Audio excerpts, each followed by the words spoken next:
High বন্ধুরা, আমি রমা পাল। আমি আজকে আবারও তোমাদের সামনে হাজির হয়ে গেলাম। আমি আজকে দুপুরে কি রান্না করেছি তারই একটা ছোট ব্লগ নিয়ে। কি রান্না করেছি আর কিভাবে রান্নাগুলো করেছি সেটাই তোমাদের সঙ্গে শেয়ার করব বলে চলে এসেছি। চলো তাহলে দেখে নিই আজকে আমি দুপুরে কি কি রান্না করলাম।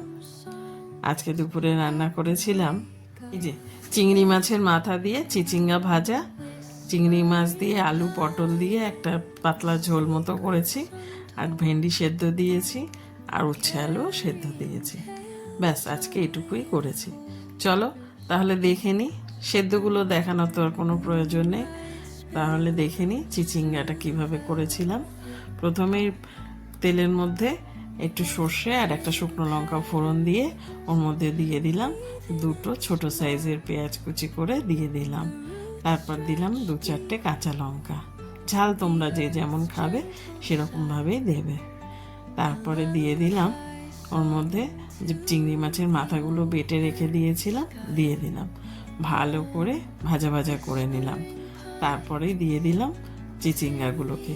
আমি চিচিঙ্গাগুলোকে এরকম পাতলা পাতলা গোল গোল করে কেটে নিয়েছি। তোমরা চাইলে তোমাদের ইচ্ছা মতো করে কেটে নিও।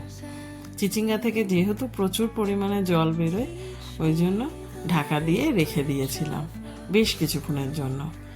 মাঝে মাঝে একটু নাড়াচাড়াও করে নিয়েছি।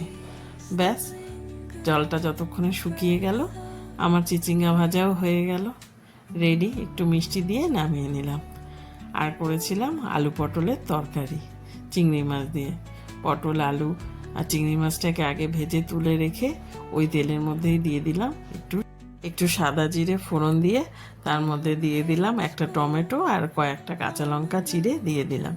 টমেটোটা গলে গেলেই ওর মধ্যে দিয়ে দিলাম পরিমাণ মতো নুন, হলুদ আর জিরের গুঁড়ো। ভালো করে মশলাটা কষিয়ে নিয়ে ভেজে রাখা পটল আলু আর চিংড়ি মাছটা দিয়ে ভালো করে কষিয়ে নিলাম। তারপরে দিয়ে দিলাম এর মধ্যে পরিমাণ মতো জল। তোমরা তোমাদের পরিমাণ মতনই জল দিও। আমি যেহেতু আজকে এখানে ডাল টাল কিছু করছি না, ওই জন্য একটু ঝোল ঝোল করেই করব। তোমরা ঝোলটা তোমাদের পরিমাণ মতো রাখবে। ব্যাস এবার যখন ঝোল ফুটে দেখবো সব সেদ্ধ হয়ে গেছে, তখন তার মধ্যে সামান্য একটু গরম মশলা দিয়ে নামিয়ে নিলাম। ব্যাস আজকের আমার রান্না কমপ্লিট। এই যে সবার খাওয়া দাওয়া হয়ে গেছে, সবার শেষে আমি খেতে বসলাম। তাহলে এখন খাওয়াটা শুরু করি। আর ভিডিওটা তোমাদের কেমন লাগলো অবশ্যই এটা কমেন্ট করে জানিও।